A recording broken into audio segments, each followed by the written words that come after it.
Hello बच्चों, मैं Usha Sharma victorious international school Atrauli Aligarh से। आज हम क्लास 6 में चैप्टर 4 वचन की रीडिंग करते हैं। ओके, यस देखिए बेटा, चैप्टर 4 वचन। वचन जानते हैं ना आप, एक वचन बहुवचन होते हैं जिससे संख्या का पता चलता है।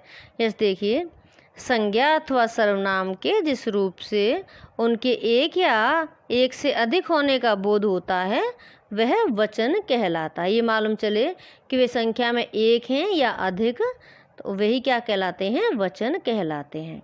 नीचे दिए गए खंड क के बच्चा, स्त्री तथा पक्षी शब्दों को पढ़कर उनके एक होने का पता चलता है, जबकि खंड ख में बच्चे, स्त्रियां तथा पक्षी शब्दों को पढ़कर उनके एक से अधिक या अनेक होने का पता चलता है।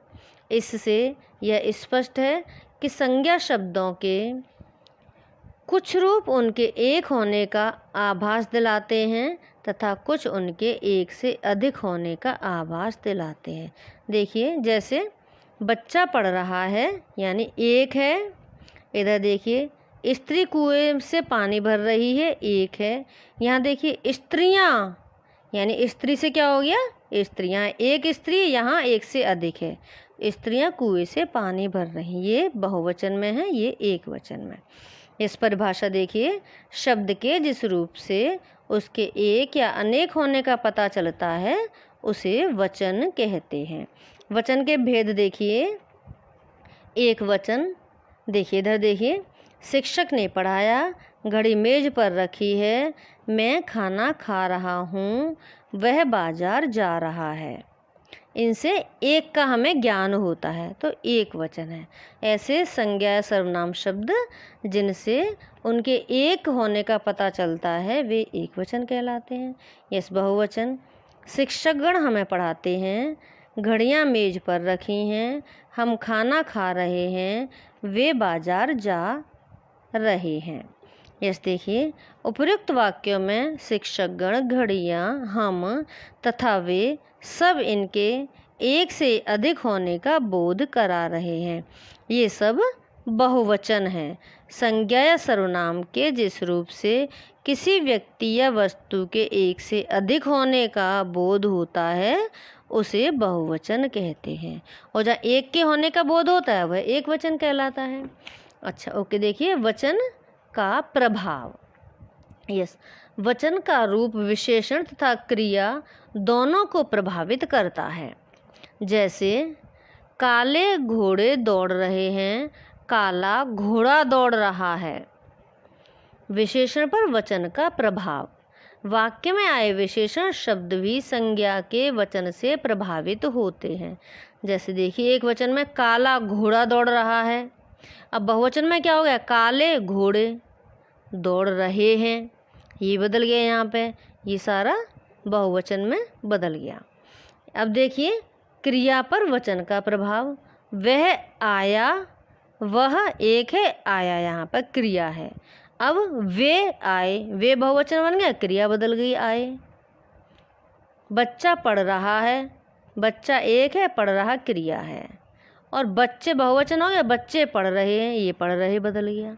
ओके, सो देखिए बेटा, वचन से संबंधित महत्वपूर्ण बातें।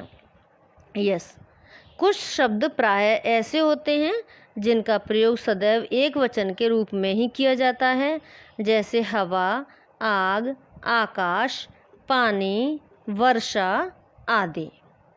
कुछ शब्द प्रायः ऐसे होते हैं जिनका प्रयोग सदैव बहुवचन के रूप में किया जाता है, जैसे प्राण, आंसू, दर्शन आदि।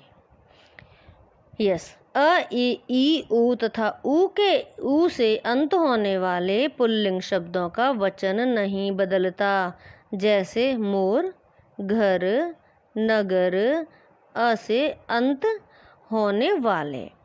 यस, कवि, मुनि, ई से अंत होने वाले, धोबी, माली, ई से अंत होने वाले, और साधु, गुण, ऊ से अंत होने वाले, भालू, डाकू, बड़े ऊ से अंत होने वाले।